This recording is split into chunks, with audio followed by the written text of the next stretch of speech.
Hi hello everyone, welcome to our channel spicy and pastry. ഇനി നമുക്ക് ചോറിനൊക്കെ കൂട്ടാൻ പറ്റിയൊരു നല്ല മത്തങ്ങ കറിയുടെ റെസിപ്പി ആയിട്ടാണ് വന്നേക്കുന്നത്. അതിനുവേണ്ടി നമുക്ക് ഇവിടെ 200-250 ഗ്രാമോ മത്തങ്ങ കഷ്ണമാക്കി ഇതെടുത്തിട്ടുണ്ട്. അതൊരു കുക്കറിലേക്ക് ഇട്ട് കൊടുത്തിട്ടുണ്ട്. ഇനി 2 പച്ചമുളകും ഒരു സവാള ചേർത്ത് കൊടുത്തിട്ടുണ്ട്. പിന്നെ കുറച്ച് കരിവേപ്പിലയും കൂടെ ഇട്ട് കൊടുത്തിട്ടുണ്ട്.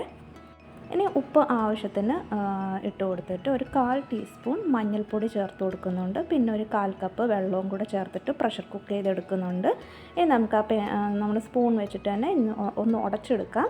ഇനി നമുക്കൊരു മിക്സി ജാറിലേക്ക് ഒരു 1/4 കപ്പ് തേങ്ങ ചിരകിയതാണ് ഇട്ട് കൊടുക്കുന്നത്. പിന്നെ ഒരു 1/4 ടീസ്പൂൺ ജീരകം ഇട്ട് കൊടുത്തിട്ടുണ്ട്. പിന്നെ കുറച്ച് വെള്ളവും കൂടെ ചേർത്ത് നന്നായിട്ട് ഫൈനായിട്ട് സ്മൂത്ത് പേസ്റ്റ് ആക്കി എടുക്കാം. ഞാനിവിടെ ഒരു മൺചട്ടി എടുത്തിട്ടുണ്ട്. അതിലേക്ക് ഒരു 3-4 ടേബിൾ സ്പൂൺ വെളിച്ചെണ്ണയാണ് ഒഴിച്ച് കൊടുത്തേക്കുന്നത്. വെളിച്ചെണ്ണ ചൂടായതിന് ശേഷം കടുക് ഇട്ട് കൊടുത്തിട്ടുണ്ട്.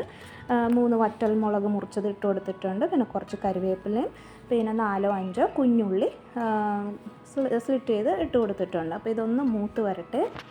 ആ നേരം കൊണ്ട് നമുക്ക് കുക്കറിലേക്ക് തേങ്ങ അരച്ചത് ചേർത്ത് കൊടുക്കാം. അതവിടെ ലോ ഫ്ലെയിമിൽ 5 മിനിറ്റ് കുക്കായിക്കോട്ടെ. അപ്പോൾ നമ്മൾ ഈ താളിക്കുന്നതിനകത്ത് ഒരു ടീസ്പൂൺ മുളക് പൊടിയും കൂടെ ചേർത്ത് കൊടുത്തിട്ടുണ്ട്. അത് കരിയാണ്ട് നോക്കണേ. ഇനി അത് ഓഫാക്കി ഇട്ട് കൊടുത്തിട്ടുണ്ട്. ഇപ്പോൾ കുക്കറിലേക്ക് നമ്മുടെ മിക്സ്ചറിൻ്റെ തിക്നെസ് അനുസരിച്ച് നിങ്ങൾക്ക് വെള്ളം ചേർത്ത് കൊടുക്കാം. അതിനുശേഷം നമുക്ക് ഈ ചട്ടിക്കകത്തോട്ട് ഈ താളിച്ചതിനകത്ത് നമുക്ക് മത്തങ്ങ കറി ചേർത്ത് കൊടുത്തിട്ട് ഒന്ന് എല്ലാം ഇളക്കി യോജിപ്പിച്ചെടുക്കാം. അത്രയേ ഉള്ളൂ. നല്ല ടേസ്റ്റിയാണ്. നമ്മൾ വിചാരിക്കുന്നതിനെക്കാട്ടിലും ചൂട് ചോറോടെ ഇളക്കി തിന്നാൻ നല്ല ടേസ്റ്റാണ് കേട്ടോ. അപ്പോൾ എന്തായാലും എല്ലാവർക്കും thank you for watching. Please do like, comment, share and subscribe. ഇനി അടുത്ത നല്ലൊരു വീഡിയോ ആയിട്ട് കാണാവേ.